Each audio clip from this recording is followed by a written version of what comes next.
말씀과 기도로 찬양으로 하나님께 경배드리게 하여 주심을 감사드립니다.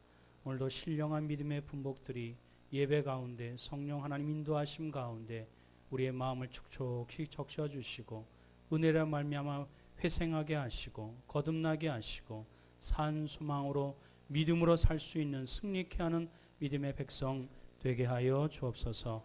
환절기에 이 모양으로 저 모양으로 병약하여 또 어려움을 호소하고 있사오니 영육간의 강건함 허락하여 주시고 오늘도 우리에게 생명의 말씀 대신 주 예수 그리스도의 말씀을 굳게 붙잡고 내 신비에 새기는 은혜의 귀한 시간 되게 하여 주옵소서. 함께하여 주실 줄 믿사오며 예수 그리스도의 이름으로 간절히 기도드리옵나이다. 아멘. 오늘 말씀을 가지고 나를 하나님께 인도하는 분이라는 제목으로 함께 은혜 받기를 소망합니다. 예수님께서 우리에게 친히 말씀하여 주신 귀한 말씀 가운데 좁은 문과 넓은 문이 있습니다. 여러분, 그 남부지방의 거창고등학교 혹시 아십니까?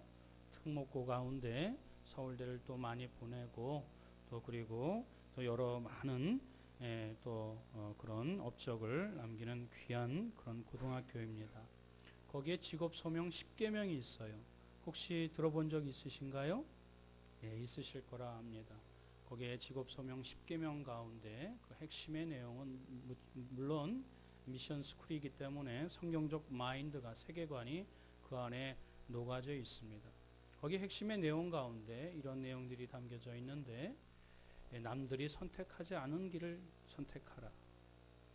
내가 가고 싶은 데를 선택하지 아니하고 나를 부르는 곳으로 가라. 다 준비가 되어 있는 세팅된 곳으로 가지 아니하고 황무지와 같이 개척자의 심정으로 그런 곳을 선택하여 가라. 보수가 적은 곳부터 승진의 기회가 없는 곳에서부터 출발하라. 그런 10가지의 직업 소명 10계명이 있습니다. 그것을 읽어보면 세상 사람들하고 많은 가치관이 다르지요. 또 그 표현이 다릅니다. 그럼에도 불구하고 그 사립 특목고 가운데 가장 영향력 있고 그 순위에 들면서 거기에 배출되어 있는 그 많은 학생들이 그런 시각으로 그런 마인드로 지금 또 우리 한국 사회에 적재적소에 잘 배치되어 더 귀한 그 직무들을 잘 감당하고 있음을 보게 됩니다. 세상 사람들도 좁은 길의 소중함, 귀중함, 그 가치를 압니다. 오늘 예수님께서는 우리에게 생명의 말씀 우리에게 선포해 주고 계십니다. 우리 다 같이 한번 읽어보겠습니다. 좁은 문으로 들어가라. 멸망으로 인도하는 문은 크고 그 길이 넓어 그리로 들어가는 자가 많고 생명으로 인도하는 문은 좁고 길이 협착하여 찾는 자가 적음이라. 아멘. 주님께서 말씀하여 주셨습니다. 우리가 구원자로 섬기는 우리가 또 우리의 중보자로 섬기는 예수 그리스도의 말씀이십니다. 사람이 걸어가는 길에는 두 길이 있다라고 말씀해 주고 있습니다. 그 두 길을 피하고 제3의 길을 택할 수 없는 이 상황 가운데 하나는 생명으로 인도하는 좁은 문이요, 또 다른 하나는 멸망으로 인도하는 넓은 길이 있다라고 말씀해 주고 있습니다. 그런데 주님은 우리에게 좁은 길로 가라고 공고해 주고 계십니다. 좁은 길로 가라고 우리에게 분명하게 말씀해 주고 있는 것입니다. 왜 좁은 문일까요? 그곳으로 걸어가기가 어렵기 때문에 그렇습니다. 이 길은 예수를 믿는 길이고 또 예수를 따르는 길이라고 하나님이 말씀해 주고 있습니다. 반대로 그럼 넓은 길은 무엇을 얘기할까요? 이 길은 가기가 쉬워요. 누구나 가기 쉬워서 많은 사람들이 거기로 가는 이 조건을 얘기를 해주고 있습니다. 한마디로 그것은 예수님을 안 믿는 길입니다. 그래서 세상을 보면 안 믿는 사람들이 훨씬 더 많습니다. 믿어도 제대로 믿지 않고 조금도 손해 안 보려고 하고 자기는 변화하지 않은 채 기복신앙 가운데 예수님을 이용하라는 사람들이 참으로 많습니다. 그래서 주님께서 나더러 주여 주여 한다 해도 그날에 도무지 내가 너를 알지 못한다 말씀하신 이유가 거기에 있습니다. 그리고 겉으로 보기에는 예수 믿는 사람이 안 믿는 사람보다도 더 힘들게 살아가는 것처럼 보입니다. 주일에 교회에 나와야 되고 신앙생활을 하는데도 여러 가지 제약이 많이 있습니다. 그럼에도 불구하고 이 참 성도들은 그 길로 갑니다. 좁은 길로 갑니다. 좁은 문을 향하여 갑니다. 그 이유가 무엇일까요? 종착지가 다르기 때문에 그렇습니다. 그 마지막 끝에, 그 길 끝에는 참 생명이 있고, 그리고 성경은 이를 구원이라고 말씀해주고 있습니다. 다른 말로 이야기하면 하나님과 더불어 영원히 사는 축복이 그 길 끝에 있기 때문에 예수님은 우리에게 그 좁은 문으로 가라고 우리에게 당부하시고 공고하시고 추천해 주고 있는 것입니다.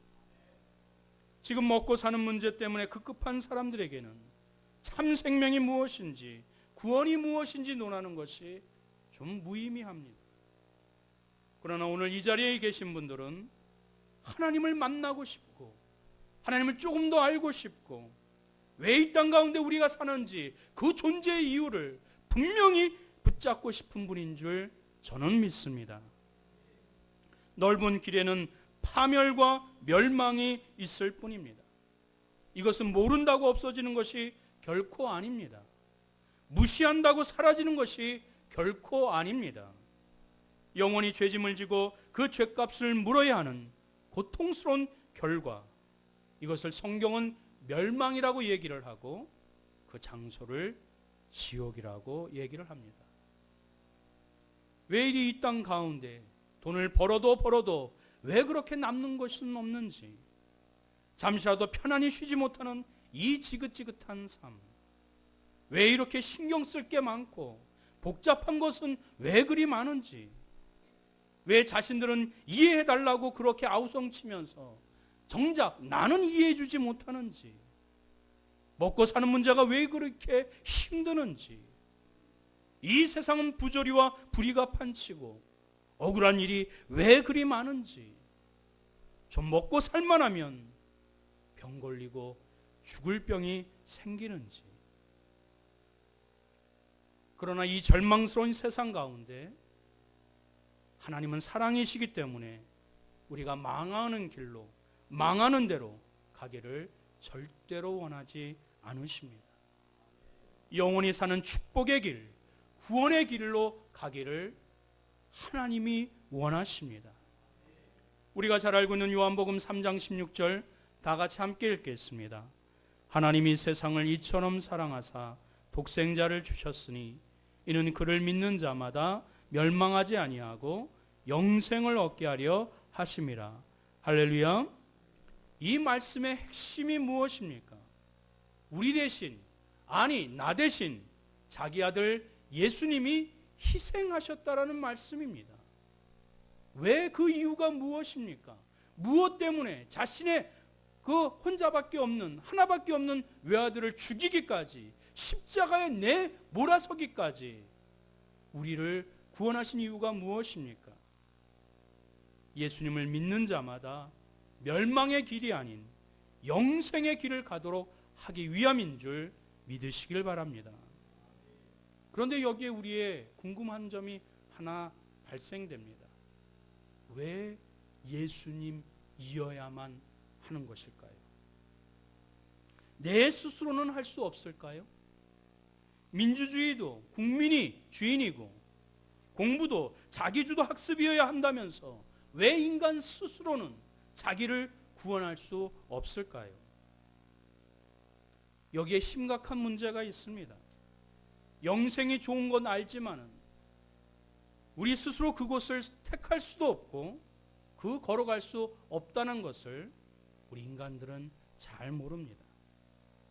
우리에게 있는 어떤 선한 것도, 그 어떤 그 의로움도 그것을 통해서 죽음 뒤에 영생을 우리가 성취할 수 없고 그것을 보장받을 수 없다는 사실을 많은 사람들이 그것을 잘 모릅니다. 무엇보다도 하나님은 거룩한 분이시기에 죄를 품고 있는 우리의 몸으로는 절대로 영생을 없다는 사실을 우리는 인정하기가 싫습니다. 여기에 성경은 우리 인간이 어떠한 존재라는 사실을 가르쳐 주실 때 그것을 우리가 분명히 알아야 합니다. 에레미야 17장 9절 말씀입니다. 우리 다 같이 함께 봉독하겠습니다. 만물보다 거짓되고 심히 부패한 것은 마음이라 누가 능히 이를 알리오마는. 만물보다 거짓되고 심히 부패한 것이 무엇이라고요? 누구의 마음입니까? 당신의 마음입니다. 내 마음입니다. 의사가 환자를 보고 진단을 하듯 하나님도 우리의 마음을 보고 이처럼 진단하셨습니다. 문명이 발달하고 살기가 더 좋아지면 사람이 좀 선해져야 하지 않겠습니까? 그런데 요즘 인간이 얼마나 추하고 더럽고 고약한지 인터넷만 살펴봐도 금세 나타나집니다. 제가 사역했었던 분당, 일산, 미국에서도 사역했었는데 죄송한 말씀이지만 남자들이 좀 잘 살면 잘 살수록 돈을 좀 벌면 벌수록 한 여자로 만족하지 않습니다. 엉뚱한 짓을 하고 오만 가지 죄를 다 범합니다. 그리고 교회에서는 경건한 척하는 인간이 한둘이 아닙니다. 우리가 선한 것 같이 보이는 것은 악을 범하는 사람들처럼 아직 그런 환경 가운데 있지 않기 때문에, 그런 환경 가운데 노출되어 있지 않기 때문에 우리가 그런 것이지, 그런 동일한 환경에 노출되어 있다면 우리는 다 죄를 저지르는, 다 거기서 거기인 비슷비슷한 사람이라는 것을 우리는 잘 인정하지 않습니다. 또 여기에 아이러니컬한 사실 하나가 있습니다. 분명 하나님은 우리가 죄인이고 마음이 부패하여 절대로 하나님을 만날 수 없다라고 말씀하여 주셨는데 정작 우리 자신은 그렇게 생각하지 않습니다. 우리는 은근히 자기 스스로를 괜찮은 사람이라고 생각합니다. 조금은 선하다고 생각합니다. 아직은 양심적으로 살면서 하나님 앞에 떳떳하게 나갈 수 있는 그런 사람이라고 약간의 망상을 갖고 있습니다. 예수 안 믿는 사람들이 제일 싫어하는 말이 무엇이지요? 내가 죄인이라는 소리를 제일 듣기 싫어합니다. 자존심 상해합니다. 사랑하는 성도 여러분, 자신의 선함을 평가하는 기준이 잘못됐기 때문에 그 말이 그렇게 힘들고 인정하기 싫고 어려운 것입니다. 다른 사람과 비교하면, 사람끼리 비교하면 저 사람보다 내가 조금 더 선하다고 말할 수 있습니다. 심지어는 오랫동안 살았었던 배우자끼리도 내가 너보다 낫고 너희 집안보다도 낫고 싸우는 그 이유가 무엇입니까? 그러나 우리는 선인지 악인지를 판단할 때 그 기준을 사람에게 두어서는 결코 안 됩니다. 하나님께 그 기준을 두어야 합니다. 하나님 보시기에 내가 얼마나 선하느냐가 그것이 기준이고 표준이고 중요합니다. 그러면 하나님의 선의 기준은 무엇일까요? 착한 일을 많이 한 것, 헌금을 많이 낸 것, 훌륭한 성과를 업적을 남긴 것? 결코 아닙니다. 그것은 단 한 가지, 하나님을 하나님됨을 인정하고 내 전심으로 하나님 앞에 경배하는 것, 그것이 하나님이 보실 때 절대 선의 기준으로, 선하다 악하다 기준으로 삼는 것임을 우리가 분명히 기억해야 될 줄 믿습니다. 여러분 한번 생각해 보십시오. 지금까지 교회 다니시면서 하나님이 나에게 원하시는 것을 실천하기 위해서 하루 온전히 몸부림치며 하나님 보시기에 선을 행하신 적이 있으신가요? 내가 하나님이 되어서 내 중심대로 내가 판단하고 결정했지, 하나님 보시기에 하나님의 기준으로 판단하고 결정하고 행동한 적은 있으신가요? 자기를 위해서 살고 자기를 기쁘게 하려고 살았지, 단 하루라도 하나님을 기쁘게 하려고 살았던 사람이 과연 우리 중에 몇 사람이나 될까요? 우리는 하나님 앞에 선한 것이 하나도 없습니다.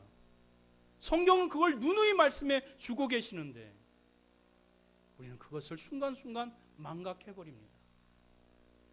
주님 때문에 하나님의 은혜를 누리고 하나님 앞에 구원받았는데 우리는 그 순간을 종종 잊어버립니다.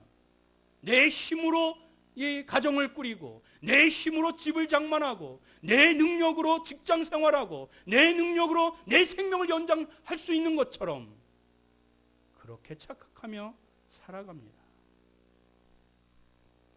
하나님이 안 된다고 하는데, 하나님이 아니라고 하는데 여전히 내가 조금은 선하다고 생각하면서 하나님이 가장 싫어하시는 교만의 죄를 우리 스스로가 범하고 있습니다. 우리는 이러한 죄 때문에 우리는 하나님 앞에 나아갈 수 없고 구원을 얻을 수 없는 것입니다. 이런 우리의 무능하고 절망적인 상황 가운데 하나님이 깊이 고민하셨습니다. 그 거룩한 존재가 더럽고 추한 죄인을 껴안아서 묻혀야 되는데, 죄가 묻어야 되는데, 거룩한 하나님이 죄인을 의인처럼 용납해 준다는 것은 하나님 입장에서는 모순이며 그리고 자가당착인 것입니다. 곰곰이 고민하셨습니다. 깊이 고민하셨습니다. 하나님의 거룩하심을 해치지 아니하고 조금도 손상되지 아니하고 더럽고 추한 우리 인간을 받아들일 수 있는, 품을 수 있는 그 지혜가, 방법이 무엇인지, 그 유일한 그 지혜가, 방법이 바로 우리의 중보자 되시는 예수 그리스도이십니다. 물론 우리의 죄값을 그분이 다 치르심과 함께 말입니다. 우리 디모데전서 2장 5절 말씀 한번 다 같이 읽어봅니다. 하나님은 한 분이시요 또 하나님과 사람 사이에 중보자도 한 분이시니 곧 사람이신 그리스도 예수라. 아멘. 중보자가 참 중요합니다. 나의 말을 어떤 사람이 어떤 마음으로 전달했느냐에 따라서 그 쌍방간의 관계가 좋아질 수 있고 나빠질 수 있기 때문에 그렇습니다. 하나밖에 없는 예수 그리스도, 그 사람의 몸으로 이 땅 가운데 태어나셔서 그 하나님의 아들이신 중보자 예수 그리스도가 사람과 인간을 만나게 하시고 하나 되게 하시고 일치되게 하시고 그리고 함께 영원토록 살 수 있는 길, 그 방법, 그 길을 만들어 주신 분 오직 예수 그리스도밖에 없는 줄 믿습니다. 예수님은 우리와 하나님 사이의 관계를 맺어주기 위해서, 즉 죄 많은 우리가 죄 없는 거룩한 하나님께 나아갈 수 있도록 그 길을 열어주시기 위해서 중보자로 이 세상에 오셨던 것입니다. 그 길밖에 없습니다. 그분밖에 없습니다. 그래서 오늘 말씀대로 그는 길이요 진리요 생명이라고 말씀해주고 있는 것입니다. 하나님은 그 예수님 때문에 나를 더 이상 죄인으로 보지 아니하시고 의인으로 보시는 것입니다. 그대로 다 받아주십니다. 나의 더러운 옷을 주님이 입으시고 나의 가증스럽고 더러웠었던 모든 죄의 대가를 주님이 담당하셔서 주님이 십자가에 매달려 죽으심을 믿고 예수님을 구세주로 영접하는 사람들, 하나님이 한 사람도 포기하지 아니하시고 다 받아주십니다. 이것이 은혜입니다. 사랑하는 성도 여러분, 매년 8월 15일에는 교도소 수감자 중에서 8.15 특별 사면으로 출감하는 사람들이 있습니다. 우리 인생은 우리의 죄 때문에, 타락한 본성 때문에 지옥이라는 형벌에 처해야 할 우리가 십자가에서 죽으신 예수님으로 말미암아 예수님 때문에 8.15 특사처럼 특별 사면을 받은 사람이 바로 우리인 줄 믿습니다. 우리는 죽어서 향방 없이 구천을 떠도는 귀신이 되지 않습니다. 예수님 믿으면 하나님을 나의 아버지로 모시며 이 땅에서 천국을 맛보고 살게 되며 이 세상을 떠날 때에는 예수님의 인도하심으로 하나님 앞에 나아가 영원한 천국에서 살게 될 것입니다. 이것을 우리가 분명히 믿으며 이 땅 가운데 나그네의 삶으로 신앙의 삶을 하게 되는 것입니다. 이 구원의 진리, 이 하나님의 축복의 그 영생의 진리를 우리가 한순간도 잊어버리고 망각하고 이 세상의 것에 연연하게 되면 우리는 명목상 크리스찬이지만 우리는 여전히 구원받지 못한 채 그저 이 땅 가운데 참 생명을 누리지 못한 그 모습으로 이 땅 가운데 살아가게 될 것입니다. 사랑하는 성도 여러분, 제가 계속 이제 전도 설교를 하는데 칼럼에도 쓰여 있는 것처럼 우리가 그저 전도 용품을 나눠준다고 전도가 다 되는 것은 결코 아닙니다. 교회 홍보에서 무엇 하겠습니까? 예수님을 증거해야지. 예수님 믿어야 구원받는데, 예수님 믿어야 영생으로 나아가는 유일한 길이 있는데, 우리가 내 안에는 여전히 그 복음보다도 이 세상의 것을, 이 땅의 것을 더 축복으로 생각하고 바라보고 있다면 우리의 모습 가운데 예수 그리스도의 복음은 온전히 증거되지 못할 것입니다. 사랑하는 성도 여러분, 저와 여러분을 하나님께로 온전히 유일하게 인도하시는 분이 누구시라고요? 예수 그리스도이십니다. 그분을 믿음으로, 그분의 인도하심으로 거듭난 인생, 우리의 발은 이 땅을 디디고 있지만 우리의 영혼은, 우리의 심령은 저 천국을 바라보며 이 땅 가운데 믿음으로 살아가시는 구원받은 하나님의 친자녀들 되시길 주님의 이름으로 축원드립니다. 아멘. 우리 다 같이 찬양하심으로